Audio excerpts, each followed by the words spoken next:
This is Pet Life Radio, the possumest pet party place on the planet. That's a lot of bees, baby. Yeah. Get ready for some tail wagging, fur flying, feather flapping fun. Oh, yeah. PetLifeRadio.com.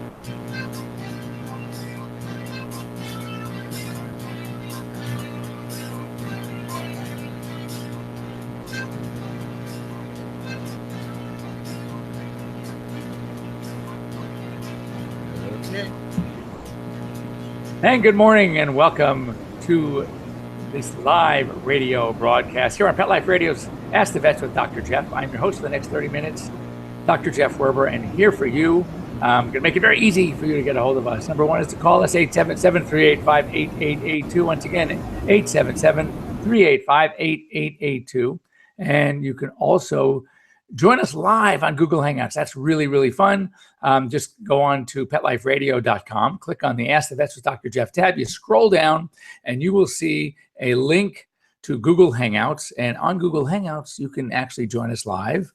We could see you, have your pet or pets in your arms. We could see them as well. If you're on a phone, you can just show us your pets. And if you have any questions, anything about medical stuff, just let us know. We're here for you, and it's free, totally free. And it's free because we are here thanks to our sponsors, Bravecto, something you should be thinking about now because guess what?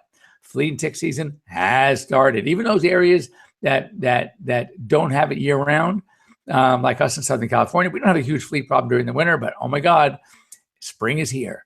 And we are seeing fleas and ticks. So Bravecto, it's 12-week protection with one tasty chewable treat. So it's great. Save This Life microchip. I know you're going to be spending more time outdoors, running with your pets. Doors will be open, screens will be open, back doors will be open, gates will probably be left open, and that is going to give an opportunity for your pets to escape. Make sure they have identification tags. Make sure they have a microchip, and there's no microchip better than Save This Life microchip, where when found, your phones, the finder and your phone kind of act as GPS, and you can actually see exactly where your pet is. So that's really great. And also, what else? As you know, I like to go through some of the information that I see on Animal Smart Brief. It's an American Vet Med Association. And so it's really cool. And I saw a couple of stories this morning before we get into what I wanted to talk about today. And again, what I want to talk about today is kind of what I plan, but I am more than happy just to set that aside and talk about anything you want to talk about. So once again, you can reach us live here on Google Hangouts or the toll-free 877-385-8882. So I thought this was interesting. This is kind of like one of those, oh, wow stories. So scientists found a fossilized, engorged tick that they believe to be, and I don't know how they do this carbon dating stuff, but they believe to be 20 to 30 million years old. That's one old fossilized tick. And studying this tick, they found red blood cells that were also fossilized, and doing some DNA on the red cells, they belong to a mammal, they think a monkey. And within this engorged tick, they found a parasite, it's a bacterial parasite called Babesia microti.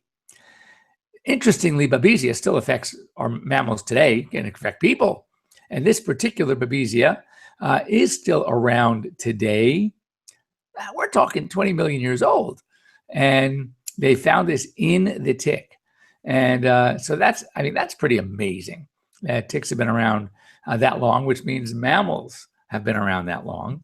That's a new one to me. That's sounds like it's pretty much dating prehistoric, but mammals were here.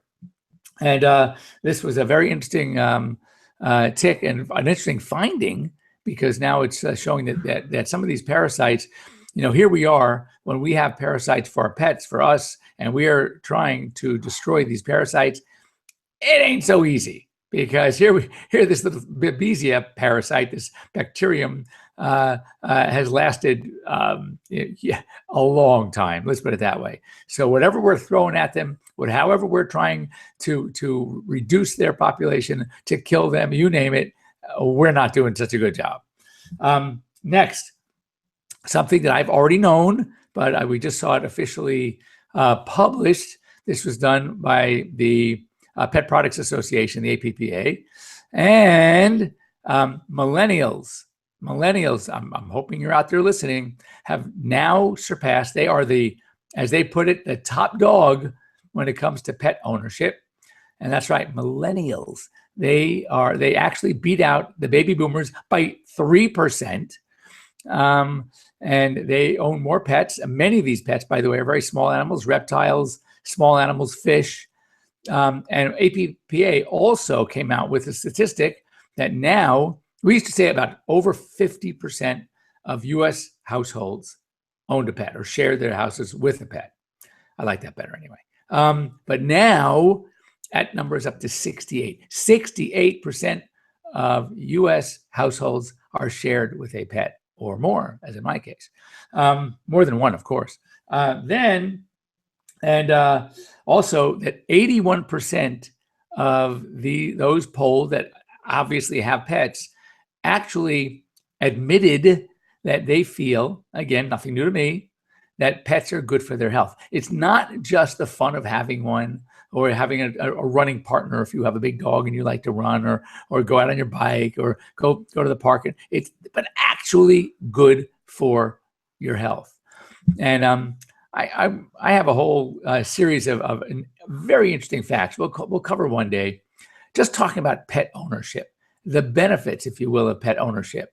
But I think it's pretty cool that 81% of pet owners themselves, it's one thing when a scientist or a child psychologist or a social worker is evaluating the family, a child, and feels that there are some benefits for pet parenting, pet ownership. But for the owners themselves to actually say, no, I feel great, or I've lost weight since I had my pet, or I have a reason to get up in the morning, or having them near me, I can study better. I mean, one such statistic is that kids that grow up with pets actually score 5 to 7 points higher on IQ tests and get better grades. I always say, get the terrier instead of the tutor.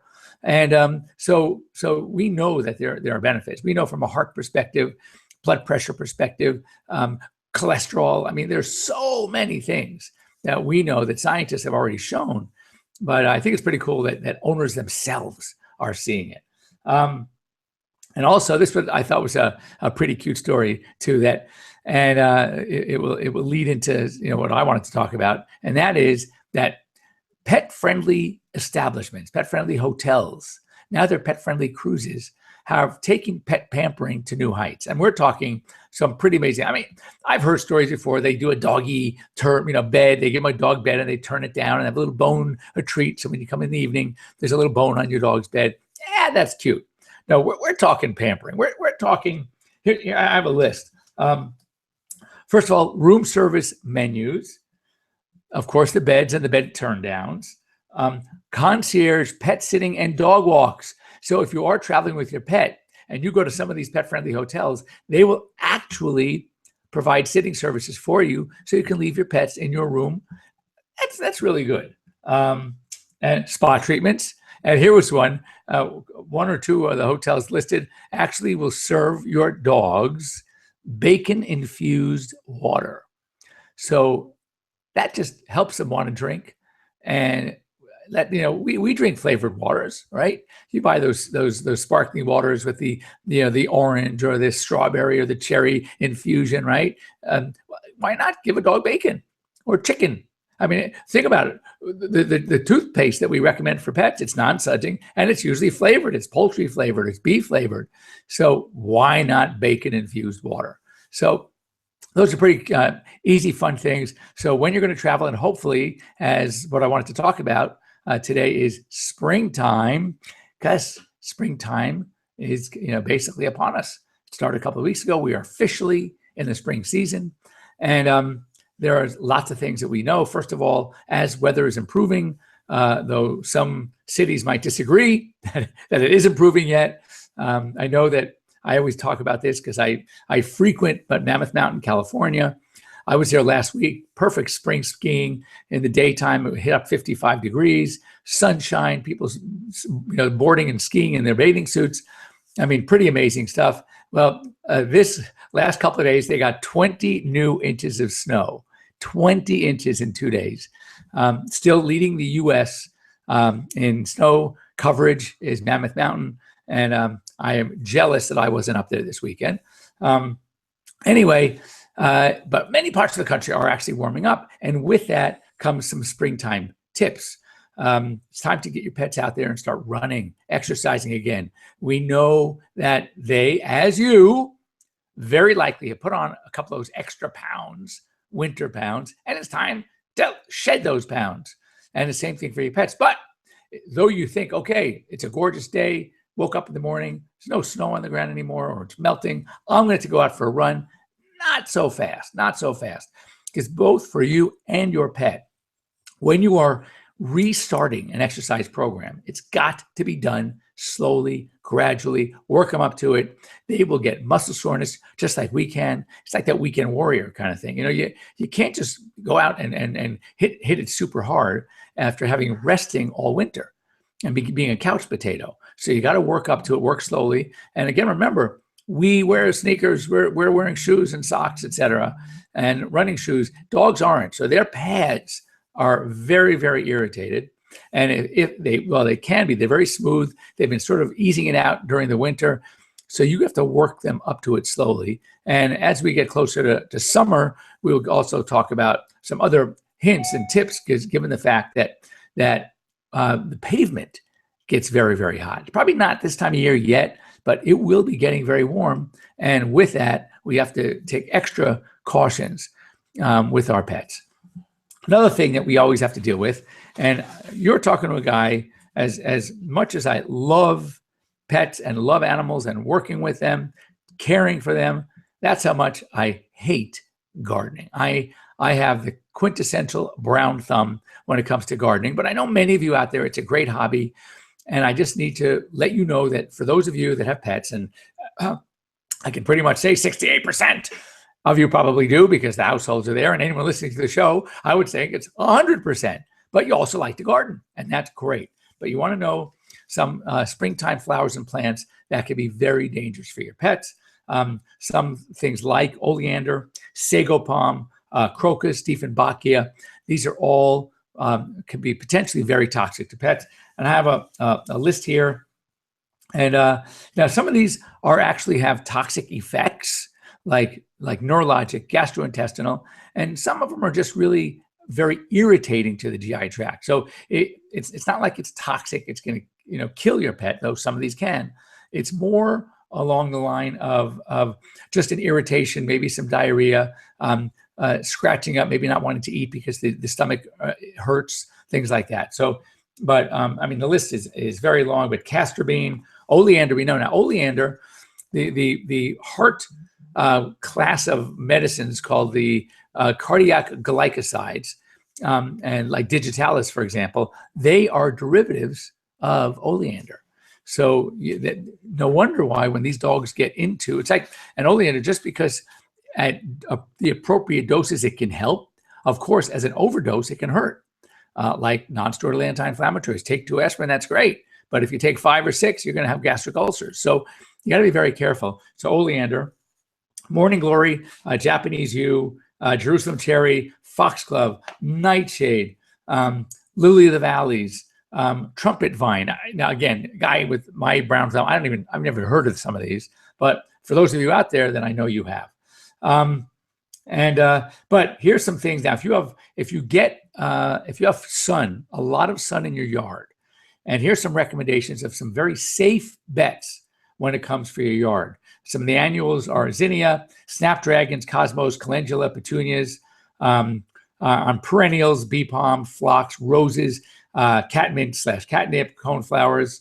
And if you only get partial sun, and I'll go this list and we have to break. Partial sun, here's some beautiful bloomers that you can use as far as annuals: primrose, butterfly flower, spider flower, and perennials, columbine, coral bells, turf lily, and goat's beard.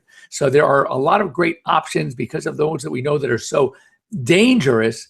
Here's the list, and I can make this list available. If you want to see this list, you can let me know. Send me a note to drjeff@petliferadio.com. That's Dr. Jeff at petliferadio.com. And I will make a copy of this list and send it to you if you are interested, knowing what's safe. So we got to take a break. When we get back, we're going to talk more about spring and summer tips for your pet. Don't go away. We'll be right back. We'll be right back, right after these messages. Stay tuned. As a dog, I know a lot about fleas and ticks, so trust me when I say no other tasty chew protects dogs as long as Prevecto. One Prevecto chew keeps fleas and ticks away for up to 12 weeks.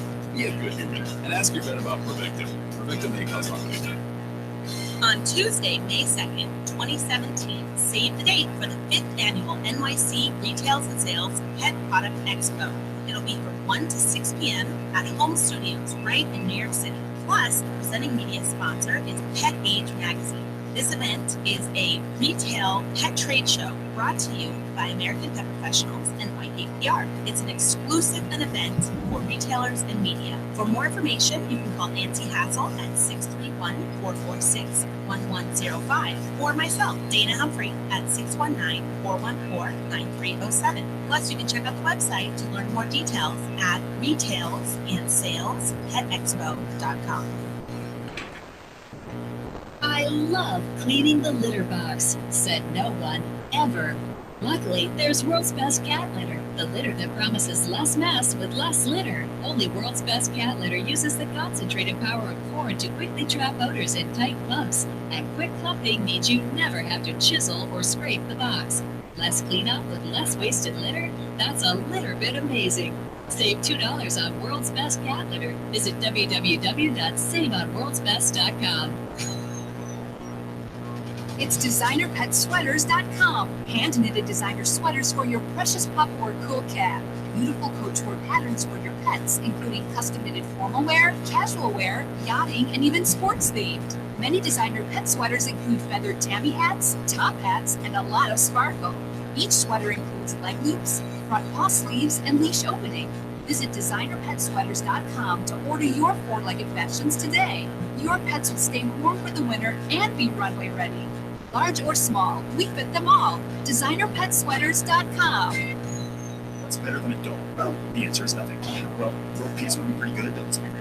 The only thing better than a dog is hundreds, thousands of dogs, all together at the greatest dog show in the history of Western civilization and quite possibly the universe. The World Dog Expo, June 9th through the 11th at the Meadowlands Expo Center in Secaucus, New Jersey. Mastermind by the top concert and pet show promoters, featuring championships in several major dog sports, huge meet-the-breed showcases, and so much more. Imagine an event that's part Olympics, part rock concert, all designed for the education and entertainment of you and your dog. So what's better than a dog? The World Dog Expo, June 9th through the 11th at the Meadowlands Expo Center. For more information and to be part of the show, visit us at www.worldexpo.org. That's www.worldexpo.org. Begging to hear more of your favorite show? Full episodes of all our shows are available on demand. Go to PetLifeRadio.com to fetch our entire lineup of Possum Pet podcasts. Also, dig us up at iHeartRadio and iTunes. So Pets. Live and on demand only from Pet Life Radio. Let's talk pets. Let's talk pets On Pet Life Radio. Pet Life Radio. PetLifeRadio.com.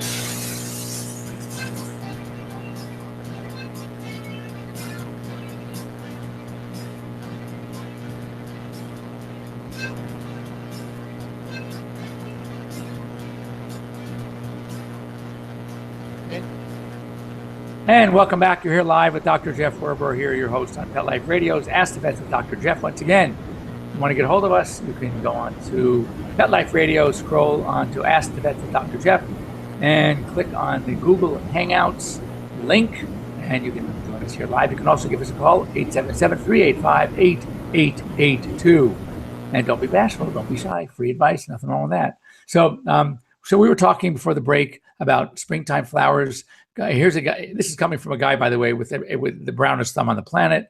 If I touch it, it dies. Fortunately, my success with pets is so much better.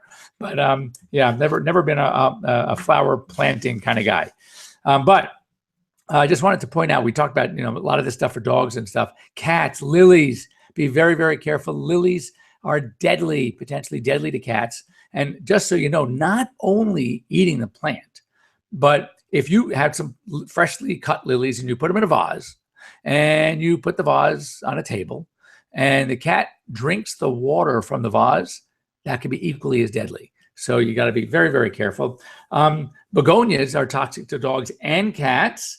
There are some that are not toxic. And apparently, and again, this is news to me, for those of you out with the green thumbs, you probably are laughing and saying, of course, there are 1,000 species of begonias. So you got to know which ones are toxic for your pets. Hyacinth, also, there are a number. The Easter season hyacinth is very poisonous to both dogs and cats. However, summer hyacinth, wild hyacinth, and grape hyacinth are not.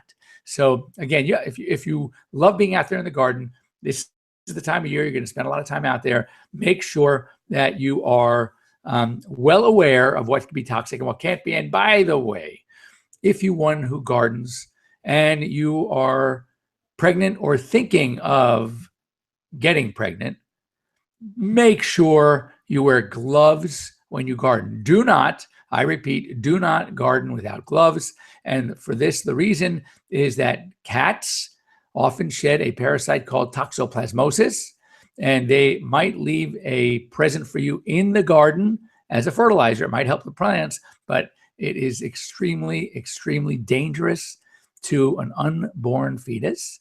And I mean, we're talking major, major birth defects, both physical and mental and developmental. You do not want to end up with toxoplasmosis. And the sad part is you, as an adult, feel nothing.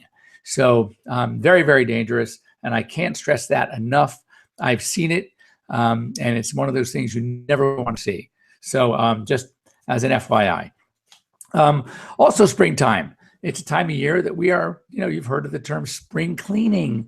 So now comes the time where you're getting out whatever it is you're using, your chemicals, your lies, the things that are using to take off rust and any kind of deposits on your pipes, and you're cleaning your walls. Spring cleaning, this is the time of year that we have to be very careful. Why? Because these chemicals are extremely dangerous for our pets. So make sure, as they are with kids. So if you have pets but no kids, you may not be as familiar with what you need to do, but we're talking childproof locks, safety locks on cabinets, maybe keep things high up on upper shelves in a garage, in a place or in a storage shed, places that are inaccessible to your pets. And we have to be very, very careful because for some reason, I don't even know why, but pets will chew on the darndest things. And you would think, why would this dog want to eat bleach or turpentine or linseed oil or anything like that, or the chemicals that you're using to spray the bugs on those pretty gardens that you're planting? And yet they do. And they will get into all sorts of things, and we have to treat them. It's so dangerous. It makes me so nervous. Our stuff, the chemicals that we have are put away in the garage in a childproof locked cabinet, and that's what you need to be. That's how careful you need to be. It's only our fault, really. When that dog or cat gets into something, it's only our fault. Even things like antifreeze. And just like we use during the winter to prevent freezing, it also keeps the engine cooler during the summer. And antifreeze, potentially very toxic. And unless it is one of the newer antifreezes that has bitters put into it, into the formula, it is a very sweet tasting substance, the ethylene glycol. So you got to be very careful about antifreeze as well. And next up on my list, travel. So the only thing I could say about that is we know that many of us are choosing to travel with our pets, taking our pets with us, which I think is great. No limitations. You must know the limitations. That's KNOW. Because a lot of places, first of all, airlines, let's talk airlines. There are breeds. A lot of the brachycephalic breeds, the pushed-in face breeds, will not be allowed on planes during certain routes during the summer when it gets too hot. Same thing with certain breeds. They may not let pit bulls on the plane. So you need to do homework. Hotels. Yes, we talked earlier in the show about the pet-friendly hotels. and the lengths they're going to pampering your pets. It's fantastic. But many of these pet-friendly hotels have weight limits on what size dog they will allow into their hotel. If you don't know that in advance, it's going to be very uncomfortable to pull up with that 85-pound retriever or shepherd or Rottweiler when the hotel has a 35-pound weight limit. So you need to know this in advance. If you're planning on going to, if you're like an RV kind of person and you're going to these parks, make sure again that you know these trailer parks, what they allow, what they don't allow, as far as pets, as far as size of dog. As I said, I know that the Queen Mary 2 out of New York and Jersey does allow pets, but I think small pets. So whatever it is that you need to make sure that you're aware, and of course, when you travel with your pets, the basics: health certificate, vaccine histories, identification, both microchip and collar IDs, any special needs that your pet, if it's a special food, special meds, you need to take those with you. Make sure you have them, because if you have a pet that is not a great traveler, then there are some things you can do. Of course, certain medications, see your veterinarian. I'm not a huge fan, and especially if dogs have to be left in cargo, I don't really love knocking them out. It makes me a little nervous. There is a new vest out there called a CALMZ, CALMZ, which I find is amazing. And basically, it's this vest that has a little device. We're going to have a representative from CALMZ come on our show, because you got to hear about this. It's great. But it's through C-note tone, through vibration, which is feel, through music, actually Beethoven's Fur Elise. It's a modified version of Fur Elise. And the pressure points itself of this device, it actually works to calm your pets. And it is fascinating. On the beta testing, for example, we'll talk more about this, but something like 85% of pet owners saw the difference. 90%, over 90% actually, of veterinarians will actually recommend this to their patients. I've already recommended it to 2 or 3, and I just learned about it 2 weeks ago. So it's really, really a cool device. And if you want to look it up, CALMZ, CALMZ. So anyway, also remember, when you're traveling in a car with your pet, they have to be secured, whether it's a cat carrier, whether it's a harness that fits into a seatbelt. You do not want your pets roaming free in the car. It is an accident waiting to happen, and which will be dangerous for you and your passengers, your 2-legged passengers, and of course, your 4-legged passenger or passengers. So you need to have pets confined properly and anchored. So if you have that kind of station wagon or the van where you have that area in the back, that just by itself is not good enough. If you have to stop short, that pet is going to fly. You need to have something that's also anchoring them down via a harness, a leash, something to keep them somewhat secure. So anyway, that seems to, 30 minutes goes fast. So anyway, we just want to once again thank our sponsors, Bravecto, More Than a Cone, raising awareness of animal welfare through the arts, Save This Life Microchip, and I'm working on getting a few other fantastic sponsors to help us stay on the air, bring this information to you. We will be here next week, same time. I'm actually looking for a guest. And but if not, if you have any subjects that are interesting you or that you are interested in, that are interesting for your pets and you want to know about as far as pet care issues, please send them to me at drjeff@petliferadio.com, drjeff@petliferadio.com, and we will have a great subject to talk about. Or if you have any specific questions and you are shy, embarrassed to join us here live on air, you can go ahead and just send them to me, and we will answer them on air, give you credit if you'd like, talk about your pets. And I love pictures of your pets. I have my Instagram, so if you want to send me pictures of your pets, we will go ahead and plaster them as well. So anyway, otherwise, have a great week, everybody, and we'll see you here same time next Sunday. Bye-bye.